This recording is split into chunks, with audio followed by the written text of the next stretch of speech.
ایمان مفصل۔ آگے بڑھنے سے پہلے تم کو ایک مرتبہ پھر ان معلومات کا جائزہ لے لینا چاہیے جو تمہیں پچھلے ابواب میں حاصل ہوئیں۔ نمبر 1، اگرچہ اسلام کے معنی خدا کی اطاعت و فرما برداری کے ہیں، لیکن چونکہ خدا کی ذات و صفات اور اس کی مرضی کے مطابق زندگی بسر کرنے کا طریقہ اور آخرت کی جزا و سزا کا صحیح حال صرف خدا کے پیغمبر ہی کے ذریعے معلوم ہو سکتا ہے، اس لیے مذہب اسلام کی صحیح تعریف یہ ہوئی کہ پیغمبر کی تعلیم پر ایمان لانا اور اس کے بتائے ہوئے طریقے پر خدا کی بندگی کرنا اسلام ہے۔ جو شخص پیغمبر کے واسطے کو چھوڑ کر براہ راست خدا کی اطاعت و فرما برداری کا دعویٰ کرے وہ مسلم نہیں۔ نمبر 2، قدیم زمانے میں الگ الگ قوموں کے لیے الگ الگ پیغمبر آتے تھے اور ایک ہی قوم میں یکے بعد دیگرے کئی پیغمبر آیا کرتے تھے۔ اس وقت ہر قوم کے لیے اسلام اس مذہب کا نام تھا جو خاص اسی قوم کے پیغمبر یا پیغمبروں نے سکھایا۔ اگرچہ اسلام کی حقیقت ہر ملک اور ہر زمانے میں ایک ہی تھی، مگر شریعتیں یعنی قوانین اور عبادات کے طریقے کچھ مختلف تھے، اس لیے ایک قوم پر دوسری قوم کے پیغمبروں کی پیروی ضروری نہ تھی، اگرچہ ایمان لانا سب پر ضروری تھا۔ اور نمبر 3، حضرت محمد صلی اللہ علیہ وسلم جب پیغمبر بنا کر بھیجے گئے تو آپ کے ذریعے سے اسلام کی تعلیم کو مکمل کر دیا گیا اور تمام دنیا کے لیے ایک ہی شریعت بھیجی گئی۔ آپ کی نبوت کسی خاص ملک یا قوم کے لیے نہیں بلکہ تمام اولاد آدم علیہ السلام کے لیے ہے اور ہمیشہ کے لیے ہے۔ اسلام کی جو شریعتیں پچھلے پیغمبروں نے پیش کی تھیں وہ سب آپ صلی اللہ علیہ وسلم کی آمد پر منسوخ کر دی گئیں، اور اب قیامت تک نہ کوئی نبی آنے والا ہے اور نہ کوئی دوسری شریعت خدا کی طرف سے اترنے والی ہے۔ لہٰذا اب اسلام صرف محمد صلی اللہ علیہ وسلم کی پیروی کا نام ہے۔ آپ کی نبوت کو تسلیم کرنا اور آپ کے اعتماد پر ان سب باتوں کو ماننا جن پر ایمان لانے کی آپ نے تعلیم دی ہے، اور آپ کے تمام احکام کو خدا کے احکام سمجھ کر ان کی اطاعت کرنا اسلام ہے۔ اب کوئی اور ایسا شخص خدا کی طرف سے آنے والا نہیں جس کو ماننا مسلمانوں کے لیے ضروری ہو اور جسے نہ ماننے سے آدمی کافر ہو جاتا ہے۔ آؤ اب ہم تمہیں بتائیں کہ حضرت محمد نے کن کن باتوں پر ایمان لانے کی تعلیم دی ہے، وہ کیسی سچی باتیں ہیں اور ان کو ماننے سے انسان کا درجہ کس قدر بلند ہو جاتا ہے۔ خدا پر ایمان۔ ان حضرت صلی اللہ علیہ وسلم کی سب سے پہلی اور سب سے زیادہ اہم تعلیم یہ ہے، لا الہ الا اللہ، اللہ کے سوا کوئی الہ نہیں۔ یہ کلمہ اسلام کی بنیاد ہے۔ جو چیز مسلم کو ایک کافر، ایک مشرک اور ایک دوہریے سے الگ کرتی ہے وہ یہی ہے۔ اسی کلمے کے اقرار و انکار سے انسان اور انسانوں کے درمیان عظیم الشان فرق ہو جاتا ہے۔ اس کو ماننے والا ایک گروہ بن جاتا ہے اور نہ ماننے والا دوسرا گروہ۔ اس کے ماننے والوں کے لیے دنیا سے لے کر آخرت تک ترقی، کامیابی اور سرفرازی ہے، اور نہ ماننے والوں کے لیے نامرادی، ذلت اور پستی ہے۔ اتنا بڑا فرق جو انسان اور انسان کے درمیان واقع ہو جاتا ہے، یہ محض لام، الف اور ہا سے بنے ہوئے ایک چھوٹے سے جملے کو زبان سے ادا کر دینے کا نتیجہ نہیں۔ زبان سے اگر تم 10 لاکھ مرتبہ کونین کونین پکارتے رہو اور کھاؤ نہیں تو تمہارا بخار نہ اترے گا، اسی طرح اگر زبان سے لا الہ الا اللہ کہہ دیا مگر یہ نہ سمجھے کہ اس کے معنی کیا ہیں، اور یہ الفاظ کہہ کر تم نے کتنی بڑی چیز کا اقرار کیا اور اس اقرار پر تم پر کتنی بڑی ذمہ داری عائد ہو گئی، تو ایسا بے سمجھی کا تلفظ کچھ بھی مفید نہیں۔ دراصل فرق تو اسی وقت واقع ہوگا جب کہ لا الہ الا اللہ کے معنی تمہارے دل میں اتر جائیں، اس کے معنی پر تم کو کامل یقین ہو جائے، اس کے خلاف جتنے اعتقادات ہیں ان سے تمہارا دل بالکل پاک ہو جائے، اور اس کلمے کا اثر تمہارے دل و دماغ پر کم از کم اتنا گہرا ہو جتنا اس بات کا اثر ہے کہ آگ جلانے والی چیز ہے اور زہر مار ڈالنے والی چیز۔ یعنی جس طرح آگ کی خاصیت پر ایمان تم کو چولہے میں ہاتھ ڈالنے سے روکتا ہے اور زہر کی خاصیت پر ایمان تم کو زہر خانے سے باز رکھتا ہے، اسی طرح لا الہ الا اللہ پر ایمان تم کو شرک اور کفر اور دہریت کی ہر چھوٹی سی چھوٹی بات سے روک دے، خواہ وہ اعتقاد میں ہو یا عمل میں۔ لا الہ الا اللہ کے معنی۔ سب سے پہلے یہ سمجھو کہ الہ کسے کہتے ہیں۔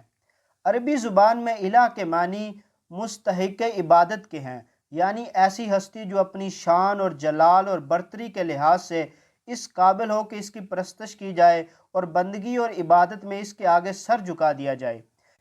الہ کے معنی میں یہ مفہوم بھی شامل ہے کہ وہ بے انتہا قدرت کا مالک ہو، جس کی وسعت کو سمجھنے میں انسان کی عقل حیران رہ جائے۔ الہ کے مفہوم میں یہ بات بھی داخل ہے کہ وہ خود کسی کا محتاج نہ ہو اور سب اپنی زندگی کے معاملات میں اس کے محتاج ہوں اور اس سے مدد مانگنے کے لیے مجبور ہوں۔ الہ کے لفظ میں پوشیدگی کا مفہوم بھی پایا جاتا ہے، یعنی الہ اس کو کہیں گے جس کی طاقتیں پر اسرار ہوں۔ فارسی زبان میں خدا اور ہندی میں دیوتا اور انگریزی میں گاڈ کے معنی بھی اسی سے ملتے جلتے ہیں، اور دنیا کی دوسری زبانوں میں بھی اس مطلب کے لیے مخصوص الفاظ پائے جاتے ہیں۔ لفظ اللہ دراصل خدائے وحدہ لا شریک کا اسم ذات ہے۔ لا الہ الا اللہ کا لفظی ترجمہ یہ ہوگا: کوئی الہ نہیں ہے سوائے اس ذات خاص کے جس کا نام اللہ ہے۔ مطلب یہ ہے کہ تمام کائنات میں اللہ کے سوا کوئی ایک ہستی بھی ایسی نہیں جو پوجنے کے لائق ہو۔ اس کے سوا کوئی اس کا مستحق نہیں کہ عبادت اور بندگی و اطاعت میں اس کے آگے سر جھکایا جائے۔ صرف وہی ایک ذات تمام جہان کی مالک اور حاکم ہے۔ تمام چیزیں اس کی محتاج ہیں، سب اسی سے مدد مانگنے پر مجبور ہیں۔ وہ حواس سے پوشیدہ ہے اور اس کی ہستی کو سمجھنے میں عقل دھنگ ہے۔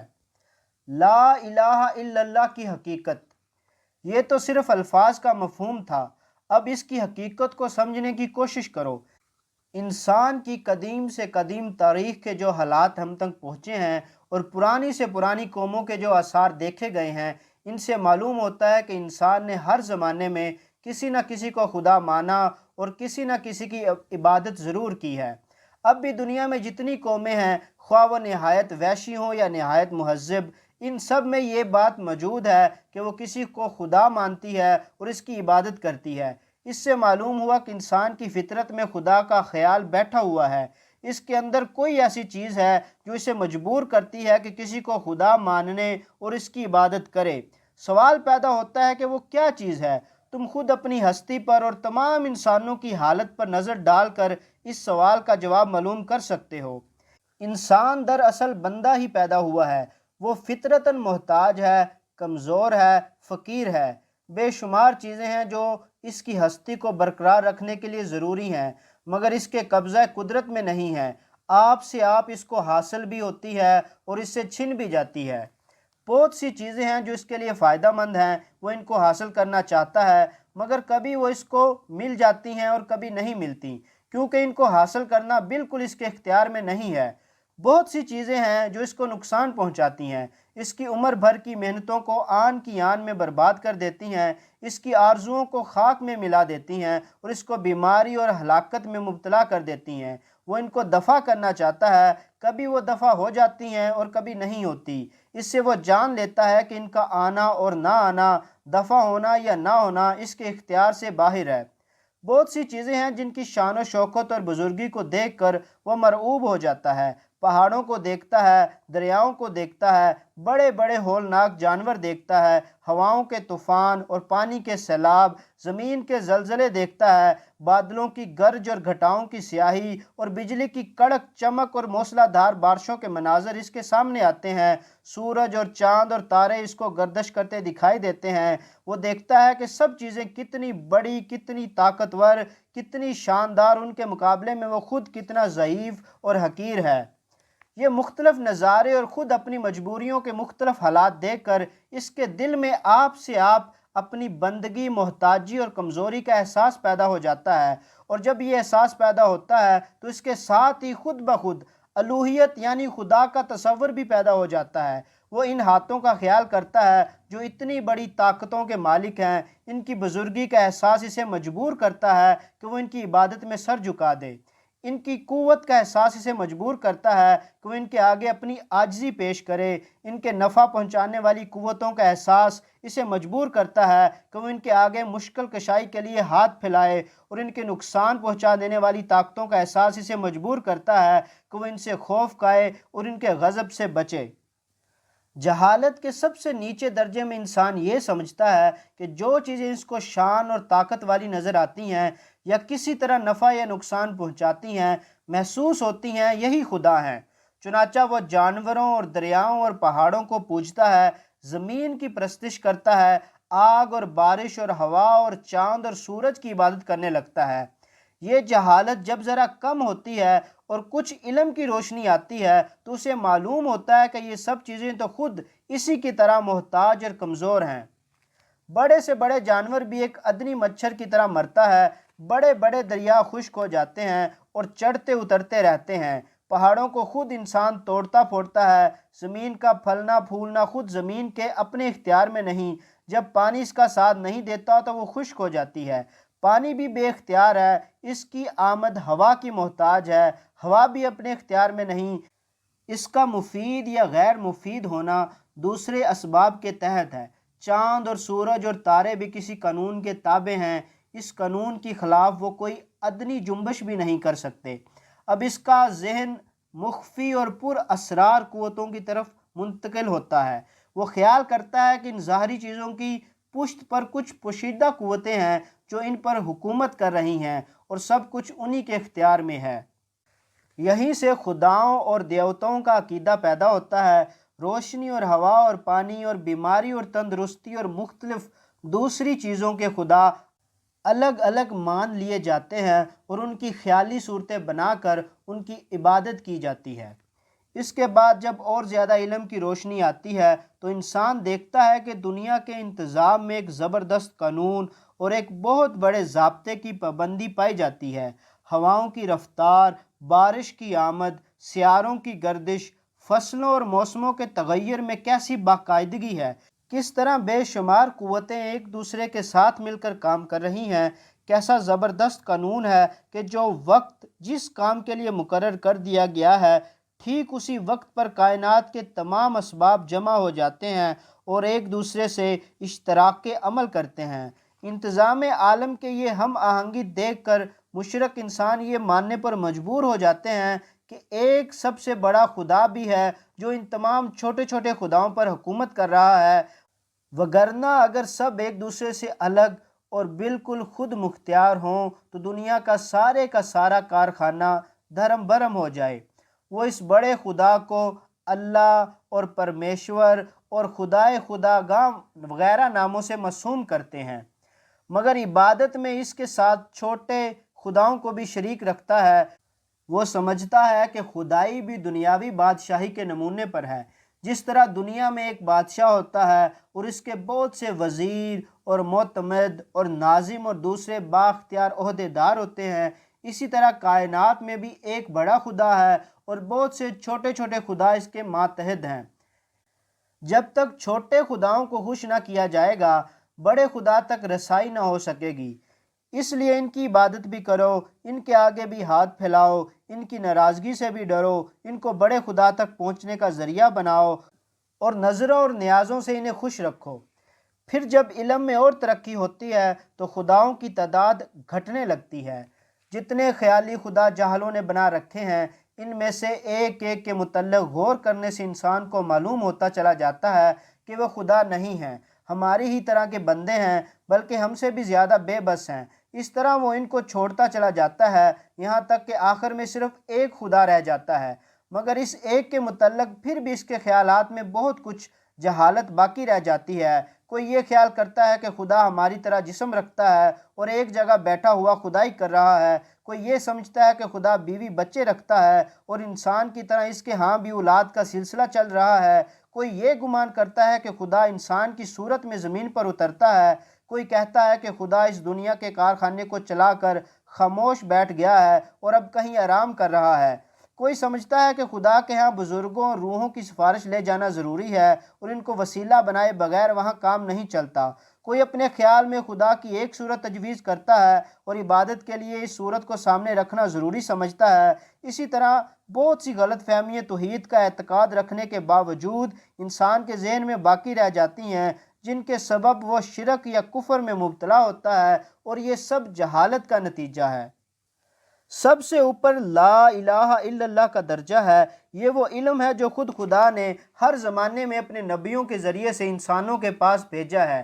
یہی علم سب سے پہلے حضرت آدم کو دے کر زمین پر اتارا گیا، یہی علم حضرت آدم کے بعد حضرت نوح، حضرت ابراہیم، حضرت موسیٰ اور دوسرے تمام پیغمبروں علیہ السلام کو دیا گیا تھا۔ پھر اسی علم کو لے کر سب سے آخر میں حضرت محمد صلی اللہ علیہ وسلم تشریف لائے۔ یہ خالص علم ہے جس میں جہالت کا شائبہ تک نہیں۔ اوپر ہم نے شرک اور بت پرستی اور کفر کی جتنی صورتیں لکھی ہیں، ان سب میں انسان اسی وجہ سے مبتلا ہوا کہ اس نے پیغمبروں کی تعلیم سے منہ موڑ کر خود اپنے حواس اور اپنی عقل پر بھروسہ کیا۔ آؤ ہم بتائیں کہ اس چھوٹے سے فقرے میں کتنی بڑی حقیقت بیان کی گئی ہے۔ نمبر 1، سب سے پہلی چیز الوہیت یعنی خدا کا تصور ہے۔ یہ وسیع کائنات جس کے آغاز اور انجام اور انتہا کا خیال کرنے سے ہمارا ذہن تھک جاتا ہے، جو نامعلوم زمانے سے چلی آ رہی ہے اور نامعلوم زمانے تک چلی جا رہی ہے، جس میں بے حد و حساب مخلوق پیدا ہوئی اور پیدا ہوئے چلی جا رہی ہے، جس میں ایسے ایسے حیرت انگیز کرشمے ہو رہے ہیں، ان کو دیکھ کر عقل دنگ رہ جاتی ہے۔ اس کائنات کی خدائی صرف وہی کر سکتا ہے جو غیر محدود، ہمیشہ سے اور ہمیشہ رہے، کسی کا محتاج نہ ہو، بے نیاز، قادر مطلق، حاکم اور دانا اور ہر چیز کا علم رکھنے والا ہو، اور کوئی چیز اس سے مخفی نہ ہو، سب پر غالب ہو اور کوئی اس کے حکم سے سرتابی نہ کر سکے، بے حساب قوتوں کا مالک ہو اور کائنات کی ساری چیزوں کو اس سے زندگی اور رزق سامان بہم پہنچے، عیب اور نقص اور کمزوری کی تمام صفات سے پاک ہو اور اس کے کاموں میں کوئی دخل نہ دے سکے۔ نمبر 2، خدا کے یہ تمام صفات ایک ہی ذات میں جمع ہونی ضروری ہیں۔ یہ ناممکن ہے کہ دو ہستیاں یہ صفات برابر رکھتی ہوں، کیونکہ سب پر غالب اور سب پر حاکم تو ایک ہی ہو سکتا ہے۔ یہ بھی ممکن نہیں کہ یہ صفات تقسیم ہو کر بہت سے خداؤں میں بٹ جائیں، کیونکہ اگر حاکم ایک ہو اور عالم دوسرا اور رازق تیسرا تو ہر ایک خدا دوسرے کا محتاج ہوگا، اور اگر ایک نے دوسرے کا ساتھ نہ دیا تو ساری کائنات یک لخت فنا ہو جائے گی۔ یہ بھی ممکن نہیں کہ یہ صفات ایک سے دوسرے کو منتقل ہوں، یعنی کبھی ایک خدا میں پائی جائیں اور کبھی دوسرے میں، کیونکہ جو خدا خود زندہ رہنے کی قوت نہ رکھتا ہو وہ ساری کائنات کو زندگی نہیں بخش سکتا، اور جو خدا خود اپنی خدائی کی حفاظت نہ کر سکتا ہو وہ اتنی بڑی کائنات پر حکومت نہیں کر سکتا۔ بس تم کو علم کی جتنی زیادہ روشنی ملے گی، اتنا ہی زیادہ تم کو یقین ہوتا جائے گا کہ خدا کی صفات صرف ایک ذات میں جمع ہونی ضروری ہیں۔ نمبر 3، خدائی کے اس کامل اور صحیح تصور کو نظر میں رکھو، پھر ساری کائنات پر نظر ڈالو۔ جتنی چیزیں تم دیکھتے ہو، جتنی چیزوں کو کسی ذریعے سے محسوس کرتے ہو، جتنی چیزوں تک تمہارے علم کی پہنچ ہے، ان میں سے ایک بھی ان صفات سے متصف نہیں ہے۔ عالم کی ساری موجودات محتاج ہیں، محکوم ہیں، بنتی اور بگڑتی ہیں، مرتی اور جیتی ہیں۔ کسی کو ایک حال پر قیام نہیں، کسی کو اپنے اختیار سے کچھ کرنے کی قدرت نہیں، کسی کو ایک بالا قانون کے خلاف بال برابر حرکت کرنے کا اختیار نہیں۔ ان کے حالات خود گواہی دیتے ہیں کہ ان میں سے کوئی خدا نہیں۔ کسی میں خدائی کی ادنی جھلک بھی نہیں پائی جاتی، کسی کا خدائی میں ذرا برابر بھی دخل نہیں، یعنی معنی ہیں لا الہ کے۔ نمبر 4، کائنات کی ساری چیزوں سے خدائی چھین لینے کے بعد تم کو اقرار کرنا پڑتا ہے کہ ایک اور ہستی ہے جو سب سے بالا تر ہے، صرف وہی تمام خدائی صفات رکھتی ہے اور اس کے سوا کوئی خدا نہیں، یعنی معنی ہے الا اللہ کے۔ یہ سب سے بڑا علم ہے۔ تم جس قدر تحقیق و جستجو کرو گے تم کو یہی معلوم ہوگا کہ یہی علم کا سرا بھی ہے اور یہی علم کی آخری حد بھی۔ طبیعیات، کیمیا، حیت، ریاضیات، حیاتیات، حیوانیات اور انسانیات، غرض کائنات کی حقیقتوں کا کھوج لگانے والے جتنے علوم ہیں ان میں سے خواہ کوئی علم لے لو، اس کی تحقیق میں جس قدر تم آگے بڑھتے جاؤ گے لا الہ الا اللہ کی صداقت تم پر زیادہ کھلتی جائے گی اور اس پر تمہارا یقین بڑھتا جائے گا۔ تم کو علمی تحقیقات کے میدان میں ہر قدم پر یہ محسوس ہوگا، اس سب سے پہلی اور سب سے بڑی سچائی سے انکار کرنے کے بعد کائنات کی ہر چیز بے معنی ہو جاتی ہے۔ انسان کی زندگی پر عقیدہ توحید کا اثر۔ اب ہم تمہیں بتائیں گے کہ لا الہ الا اللہ کے اقرار سے انسان کی زندگی پر کیا اثر پڑتا ہے اور اس کو نہ ماننے والا دنیا اور آخرت میں کیوں نامراد ہو جاتا ہے۔ نمبر 1، اس کلمے پر ایمان رکھنے والا کبھی تنگ نظر نہیں ہو سکتا۔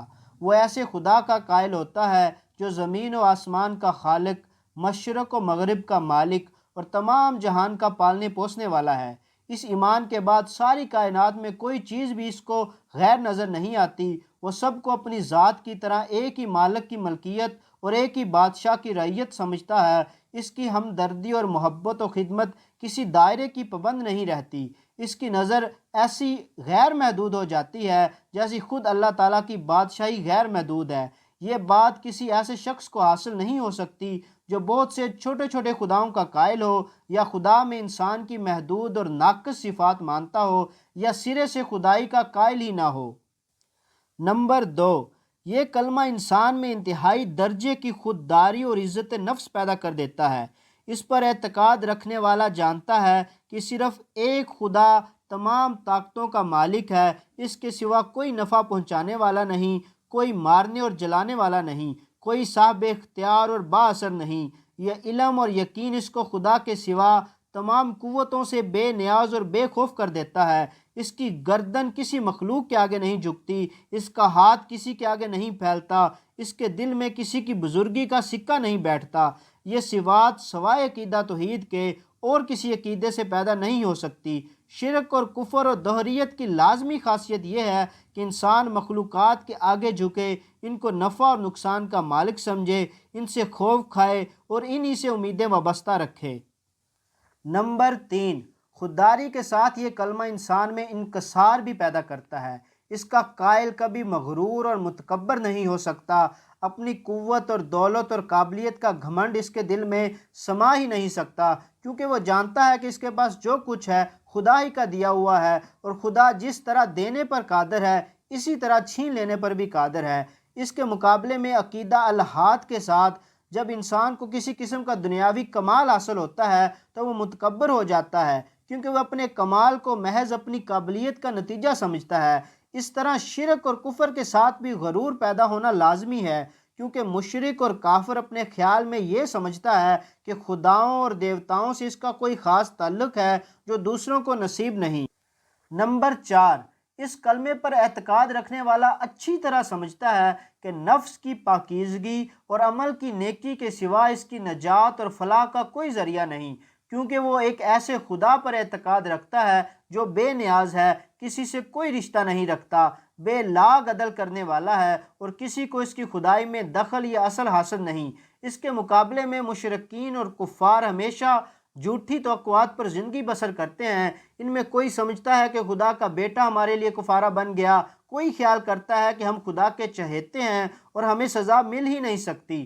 کسی کا گمان یہ ہے کہ ہم اپنے بزرگوں سے خدا کے ہاں سفارش کرا لیں گے۔ کوئی اپنے دیوتاؤں کو نظر و نیاز دے کر سمجھ لیتا ہے کہ اب اسے دنیا میں سب کچھ کرنے کا لائسنس مل گیا ہے۔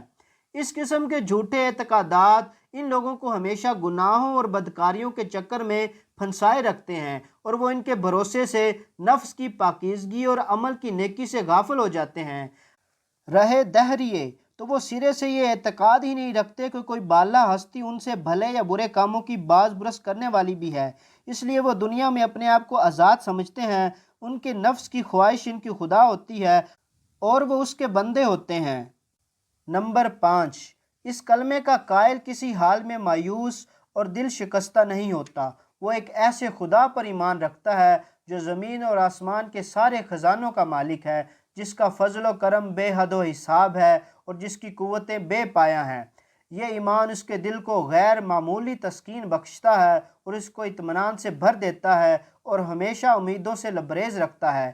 چاہے وہ دنیا کے دروازوں سے ٹھکرا دیا جائے، سارے اسباب کا رشتہ ٹوٹ جائے اور وسائل و ذرائع ایک ایک کر کے اس کا ساتھ چھوڑ دیں، پھر بھی ایک خدا کا سہارا کسی حال میں اس کا ساتھ نہیں چھوڑتا، اور اس کے بل بوتے پر وہ نئی امیدوں کے ساتھ کوششوں پر کوششیں کیے جاتا ہے۔ یہ اطمینان قلب عقیدہ توحید کے سوا اور کسی عقیدے سے حاصل نہیں ہو سکتا۔ مشرکین، کفار اور دہریے چھوٹے دل کے ہوتے ہیں، ان کا بھروسہ محدود طاقتوں پر ہوتا ہے، اس لیے مشکلات میں بہت جلدی مایوسی ان کو گھیر لیتی ہے، اور اکثر ایسی حالتوں میں وہ خودکشی تک کر گزرتے ہیں۔ نمبر 6، اس کلمے کا اعتقاد انسان میں عزم اور حوصلہ اور صبر و توکل کی زبردست طاقت پیدا کر دیتا ہے۔ وہ جب خدا کی خوشنودی کے لیے دنیا میں بڑے کام انجام دینے کے لیے اٹھتا ہے تو اس کے دل میں یہ یقین ہوتا ہے کہ میری پشت پر زمین و آسمان کے بادشاہ کی قوت ہے۔ یہ خیال اس میں پہاڑ کی سی مضبوطی پیدا کر دیتا ہے اور دنیا کی ساری مشکلات اور مصیبتیں اور مخالف طاقتیں مل کر بھی اس کو اپنے عزم سے نہیں ہٹا سکتی۔ نمبر 7، یہ کلمہ انسان کو بہادر بنا دیتا ہے۔ دیکھو، آدمی کو بزدل بنا دینے والی دراصل دو چیزیں ہوتی ہیں، ایک تو جان اور مال اور بال بچوں کی محبت، دوسرا یہ خیال کہ خدا کے سوا کوئی اور مارنے والا ہے، اور یہ کہ آدمی اپنی تدبیر سے موت کو ٹال سکتا ہے۔ لا الہ الا اللہ کا اعتقاد ان چیزوں کو دل سے نکال دیتا ہے۔ پہلی چیز تو اس لیے نکل جاتی ہے، اس کا قائل اپنی جان و مال اور ہر چیز کا مالک خدا کو سمجھتا ہے اور اس کی خوشنودی کے لیے سب کچھ قربان کرنے پر تیار ہو جاتا ہے۔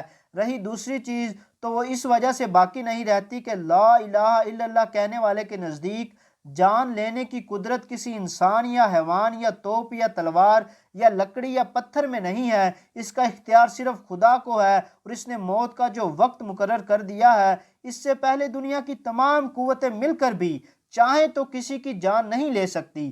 یہی وجہ ہے کہ اللہ پر ایمان رکھنے والے زیادہ بہادر دنیا میں کوئی نہیں ہوتا۔ اس کے مقابلے میں تلواروں کی باڑ، گولیوں کی بوچھاڑ اور فوجوں کی یورش سب ناکام رہ جاتی ہے۔ جب وہ خدا کی راہ میں لڑنے کے لیے بڑھتا ہے تو اپنے سے 10 گنا طاقت کا بھی منہ پھیر دیتا ہے۔ مشرکین، کفار اور دہریے یہ قوت کہاں سے لائیں گے؟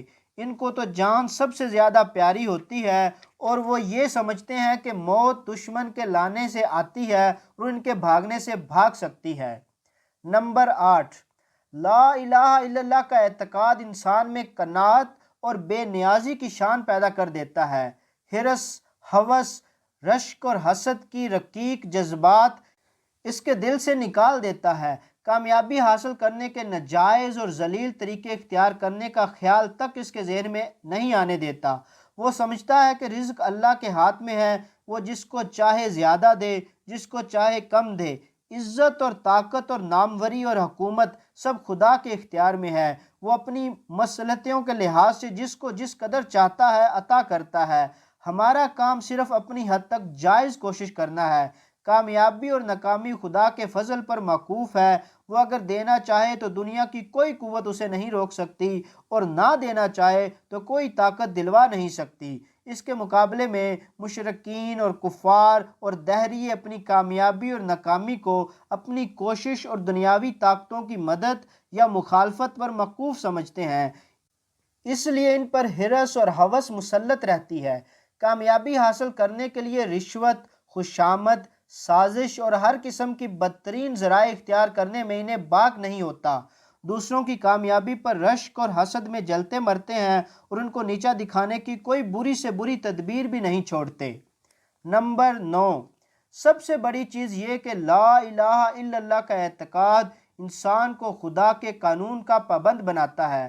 اس کلمے پر ایمان لانے والا یقین رکھتا ہے خدا ہر چھپی اور کھلی چیز سے باخبر ہے، ہماری شارک سے بھی زیادہ قریب ہے۔ اگر ہم رات کے اندھیرے میں اور تنہائی کے گوشے میں کوئی گناہ کریں تو خدا کو اس کا علم ہو جاتا ہے۔ اگر ہمارے دل کی گہرائی میں بھی کوئی برا ارادہ پیدا ہو تو خدا تک اس کی خبر پہنچ جاتی ہے۔ ہم سب سے چھپا سکتے ہیں مگر خدا سے نہیں چھپا سکتے، سب سے بھاگ سکتے ہیں مگر خدا کی سلطنت سے نہیں نکل سکتے، سب سے بچ سکتے ہیں مگر خدا کی پکڑ سے بچنا غیر ممکن ہے۔ یہ یقین جتنا مضبوط ہوگا اتنا ہی زیادہ انسان اپنے خدا کے احکام کا مطیع ہوگا۔ جس چیز کو خدا نے حرام کیا وہ اس کے پاس بھی نہ بھٹکے گا، اور جس چیز کا اس نے حکم دیا وہ اس کو تنہائی اور تاریکی میں بھی بجا لائے گا، کیونکہ اس کے ساتھ ایک ایسی پولیس لگی ہوئی ہے جو کسی حال میں اس کا پیچھا نہیں چھوڑتی، اور اس کو ایسی عدالت کا کھٹکا لگا رہتا ہے جس کے وارنٹ سے وہ کبھی بھاگ نہیں سکتا۔ یہی وجہ ہے کہ مسلم ہونے کے لیے سب سے پہلی اور ضروری شرط لا الہ الا اللہ پر ایمان لانا ہے۔ مسلم کے معنی جیسے کہ تم کو ابتدا میں بتایا جا چکا ہے خدا کے فرما بردار بندے کے ہیں، اور خدا کا فرما بردار ہونا ممکن ہی نہیں جب تک کہ انسان اس بات پر یقین نہ لائے کہ اللہ کے سوا کوئی الہ نہیں ہے۔ حضرت محمد صلی اللہ علیہ وسلم کی تعلیم میں یہ ایمان باللہ سب سے اہم اور بنیادی چیز ہے۔ یہ اسلام کا مرکز، اس کی جڑ، اس کی قوت کا منبع ہے۔ اس کے سوا اسلام کے جتنے اعتقاد اور احکام اور قوانین ہیں سب اسی بنیاد پر قائم ہیں اور سب کو اسی مرکز سے قوت پہنچتی ہے۔ اس کو ہٹا دینے کے بعد اسلام کوئی چیز نہیں رہتا۔ خدا کے فرشتوں پر ایمان۔ ایمان باللہ کے بعد دوسری چیز جس پر آپ صلی اللہ علیہ وسلم نے ایمان لانے کی ہدایت فرمائی ہے وہ فرشتوں کی ہستی ہے، اور بڑا فائدہ اس تعلیم کا یہ ہے کہ اس سے توحید کا اعتقاد شرک کے تمام خطروں سے پاک ہو جاتا ہے۔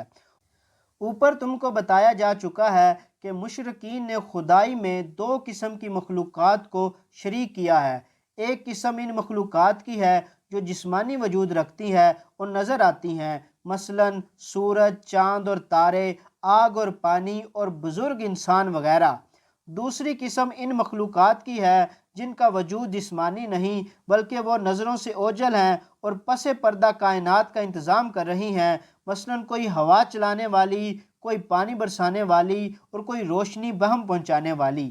ان میں سے پہلی قسم کی چیزیں تو انسان کی آنکھوں کے سامنے موجود ہیں، اس لیے ان کی خدائی کی نفی خود لا الہ الا اللہ کے الفاظ ہی سے ہو جاتی ہے، لیکن دوسری قسم کی مخلوقات پوشیدہ اور پر اسرار ہیں۔ مشرکین زیادہ تر انہی کے گرویدہ ہیں، انہی کو دیوتا اور خدا کی اولاد سمجھتے ہیں، انہی کی فرضی مورتیاں بنا کر نظر و نیاز چڑھاتے ہیں، لہٰذا توحید الہی کو شرک کر کے اس سے دوسرے شعبے سے پاک کرنے کے لیے ایک مستقل عقیدہ بیان کیا گیا ہے۔ ان حضرت صلی اللہ علیہ وسلم نے ہمیں بتایا کہ یہ پوشیدہ نورانی ہستیاں جن کو تم دیوتا اور اولاد خدا سمجھتے ہو، دراصل یہ خدا کے فرشتے ہیں۔ ان کا خدائی میں کوئی دخل نہیں، یہ سب خدا کے تابع فرمان ہیں اور اس قدر متی ہیں کہ حاکم الہی سے برابر بھی سرتابی نہیں کر سکتے۔ خدا ان کے ذریعے سے اپنی سلطنت کی تدبیر کرتا ہے اور یہ ٹھیک ٹھیک اس کے فرمان بجا لاتے ہیں۔ ان کو خود اپنے اختیار سے کچھ کرنے کی قدرت نہیں، یہ اپنی طرف سے خدا کے حضور میں کوئی تجویز پیش نہیں کر سکتے، ان کی اتنی مجال بھی نہیں کہ اس کے سامنے کسی کی سفارش کر دے۔ ان کی عبادت کرنا اور ان سے مدد مانگنا تو انسان کے لیے ذلت ہے، کیونکہ روز اول میں اللہ تعالیٰ نے ان سے آدم کو سجدہ کرایا تھا اور ان سے بڑھ کر آدم کو علم عطا کیا تھا اور ان کو چھوڑ کر آدم کو زمین کی خلافت عطا کی تھی۔ پس جو انسان خود ان فرشتوں کا مسجود ہے، اس کے لیے اس سے بڑھ کر کیا ذلت ہو سکتی ہے کہ وہ الٹا ان کے آگے سجدہ کرے اور ان سے بھیک مانگے۔ ان حضرت صلی اللہ علیہ وسلم نے ایک طرف تو ہم کو فرشتوں کی پرستش کرنے، خدائی میں ان کو شریک ٹھہرانے سے روک دیا، دوسری طرف آپ نے ہمیں یہ بتایا کہ فرشتے خدا کی برگزیدہ مخلوق ہیں، گناہوں سے پاک ہیں، ان کی فطرت ایسی ہے کہ وہ خدا کے احکام کی نافرمانی کر ہی نہیں سکتے، وہ ہمیشہ خدا کی بندگی اور عبادت میں مشغول رہتے ہیں۔ انہی میں سے ایک برگزیدہ فرشتے کے ذریعے اللہ تعالیٰ اپنے پیغمبروں پر وحی بھیجتا ہے جن کا نام جبرائیل علیہ السلام ہے۔ ان حضرت صلی اللہ علیہ وسلم کے پاس جبرائیلی کے ذریعے قرآن کی آیتیں نازل ہوتی تھیں۔ انہی فرشتوں میں وہ فرشتے بھی ہیں جو ہر وقت تمہارے ساتھ لگے ہوئے ہیں، تمہاری ہر اچھی اور بری حرکت کو ہر وقت دیکھتے رہتے ہیں، تمہاری ہر اچھی بری بات کو ہر وقت سنتے اور نوٹ کرتے رہتے ہیں۔ ان کے پاس ہر شخص کی زندگی کا ریکارڈ محفوظ رہتا ہے۔ مرنے کے بعد جب تم خدا کے سامنے حاضر ہوگے تو یہ تمہارا نامہ اعمال پیش کر دیں گے اور تم دیکھو گے کہ عمر بھر تم نے چھپے اور کھلے جو بھی نیکیاں اور بدیاں کی تھیں وہ سب اس میں موجود ہیں۔ فرشتوں کی حقیقت ہم کو نہیں بتائی گئی، صرف ان کی صفات بتائی گئی ہیں اور ان کی ہستی پر یقین رکھنے کا حکم دیا گیا ہے۔ ہمارے پاس یہ معلوم کرنے کا کوئی ذریعہ نہیں وہ کیسے ہیں اور کیسے نہیں، لہٰذا اپنی عقل سے ان کی ذات کے متعلق کوئی بات تراش لینا جہالت ہے اور ان کے وجود سے انکار کرنا کفر ہے، کیونکہ انکار کرنے کے لیے کسی کے پاس کوئی دلیل نہیں، اور انکار کے معنی رسول اللہ صلی اللہ علیہ وسلم کو نعوذ باللہ جھوٹا قرار دینے کے ہیں۔ ہم ان کے وجود پر صرف اس لیے ایمان لاتے ہیں، خدا کے سچے رسول نے ہم کو ان کی خبر دی ہے۔